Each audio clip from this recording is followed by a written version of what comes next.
प्रत्येक चेंडूवर चौकार आणि षटकार याचीच गरज असणार आहे. त्याशिवाय आता या सामन्यात तो विजय शक्य नसेल. परंतु दुसऱ्या बाजूने आपण बघतोय गोलंदाज अचूक टप्पा, दांडी गुल, celebration, full wicket, clean bowled. पाचवा धक्का बसला. आता 4 चेंडूमध्ये 25 ची आखी गरज. वाह, फलंदाजीमध्ये जेवढी दमदार कामगिरी केली, गोलंदाजीसाठी आला आणि आता गोलंदाजीसाठी आल्यानंतर देखील ऋषीने आपल्या संघाला खुशी दिली आहे. फलंदाज बाद केले, विकेट मिळवली आहे. 4 चेंडू 25 ची गरज.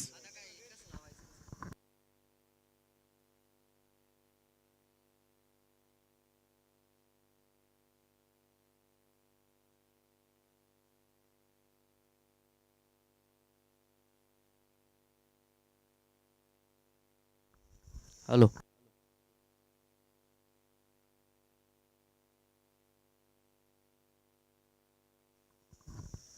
नवीन फलंदाज मैदानाच्या आतमध्ये दाखल झालाय. पहिलाच बॉल हुक करण्याचा प्रयत्न, फटका फसलाय. क्षेत्ररक्षक चेंडूच्या खाली झेल टिपतोय आणि लगातारच्या दुसऱ्या चेंडूवर विकेट येते. 6वा धक्का बसतोय टीमला, बारगजवाडी टीमला. फलंदाज बाद. ऋषीच्या खात्यामध्ये 2 विकेट आल्यात. ऋषी आजच्या दिवसामध्ये आपल्या संघासाठी चमकदार कामगिरी करतोय आणि आता ऑन हॅट्रिक असेल गोलंदाज ऋषी.